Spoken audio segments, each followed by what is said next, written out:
Hello and welcome to Military Mayday, where we're pointing out a few pieces on the chessboard. Got a few stories for you here you might be interested in. I kind of was. This one here looks to be translated over from Ukrainian, Russian, whatever language they kind of speak over there. So stick with me. Russia renews missile attacks on Kyiv, pounds Ukraine's east and south. Russia launched a missile attack on Ukraine's capital, Kyiv, and the nearby region for the first time in weeks on Saturday and pounded the east and the south of the country with drones, Ukrainian officials said. Popko, head of the Kyiv city military administration, said a Russian ballistic missile was launched towards the capital at 8 a.m. After a long pause of 52 days, the enemy has resumed missile attacks on Kyiv. The missile failed to reach Kyiv. Air defenders shot it down as it was approaching the capital. Popko said there were no casualties or major damage in the capital. The regional governor of the central Kyiv region said 5 private houses and several commercial buildings in the area were damaged. He said 2 Russian missiles struck a field between settlements. Ukraine's air defenders also shot down 19 Iranian-made Shahed drones out of 31 launched by the Russian forces in the overnight attack on southern and eastern regions, the Air Force said in a statement. Oleg Kuiper, Odessa's regional governor, said the southern region was attacked with missiles and drones on Friday evening and overnight. Strikes wounded 3 people and damaged port infrastructure facilities. He said without offering further details.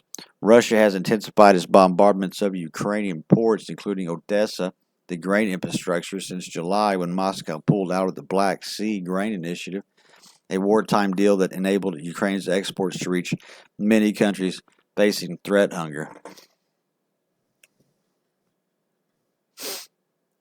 So, more attacks, but it doesn't look to be too serious. It almost like Russia wasn't even trying, just testing their defenses, really. That's what I kind of looked at it. Russian military receives Chinese-made all-terrain vehicles. Russian President Putin recently inspected the newly acquired Desertcross 1003 all-terrain vehicles at the Southern Military District headquarters in Rostov. The acquisition of these vehicles from the Chinese company Odessa Industries signals significant problems in the equipment of the Russian army, which they are trying to solve by supplying vehicles from China. During his visit, President Putin, accompanied by Defense Minister Sergei Shoigu and Chief of the General Staff of the Russian Armed Forces, Valery Gerasimov, was briefed on the operational details of the Desertcross 1003. According to Dmitry Peskov, the press secretary of the Russian president, President Putin's interest in the new equipment highlights its importance. The president is actively involved in staying informed about the advancements of our military capabilities, and this visit is a testament to that commitment. And the kicker is that they're buying them in rubles, not U.S. dollars. That's something to be wary about. Defense Minister Sergei Shoigu provided President Putin with a detailed overview of the Desertcross 1003, emphasizing its versatility and importance in modern military operations. Shoigu described the ATV as extremely in demand, emphasizing its role in reconnaissance, patrol, search and rescue, and transportation missions of the challenging terrains.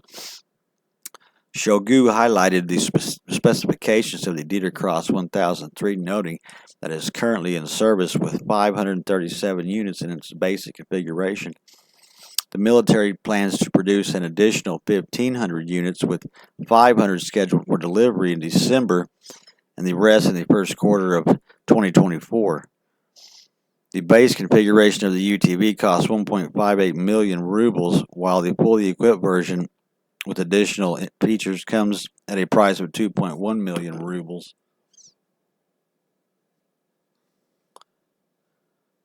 So that's what they're getting. It looks pretty tough, I won't lie to you. Chinese want to really make something, they can. They just sell you shit over here in the U.S. It should be noted that earlier reports revealed that Chinese Tiger armored vehicles manufactured by Shaanxi, whatever special vehicles manufactured, were adopted by the Sheikh Mansour Reserve Training Battalion of the Russian Ministry of Defense in Gudermes. Now, while they're bringing this up, I can only assume that they might know that some of these are going to be purchased also, which is a light armored vehicle. Were adopted by the Sheikh, Reserve Battalion. So because they've already got some, which means they're probably going to be getting more. I personally think they're ugly compared to the U.S. made stuff. You want to know the truth? The acquisition of Chinese-made military equipment by Russia underscores the increasingly dynamic landscape of international defense calibrations. As global tensions persist, nations are diversifying their sources of military technology to ensure the readiness and efficiency of their armed forces. Looks to be all the story. So, looks like they got, now I'm guessing this is actually what Russia's buying, 1,500 of these. 500 scheduled for the first delivery in the December and the rest in the first quarter of 2024.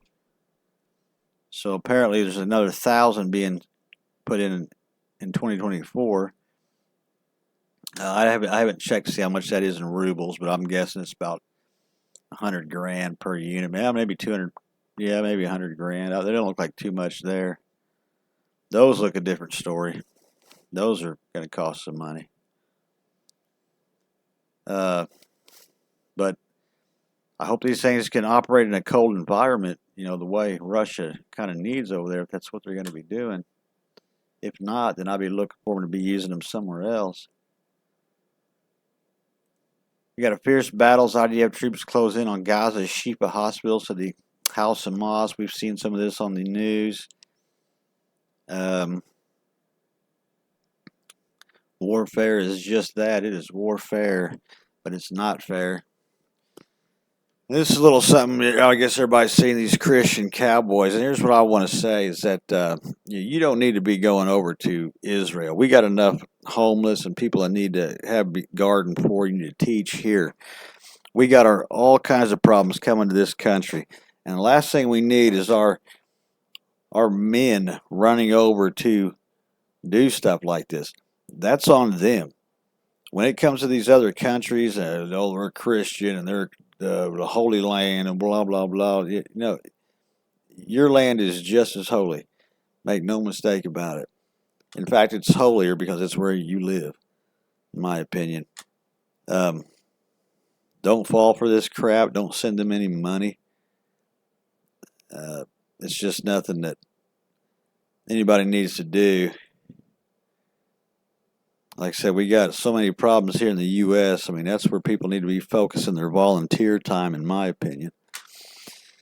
But it is my opinion. It's also my channel. And if you enjoy this information, why don't you like the little button down there at the bottom and subscribe to it so I can get some more of these out. Anyway, toodaloo.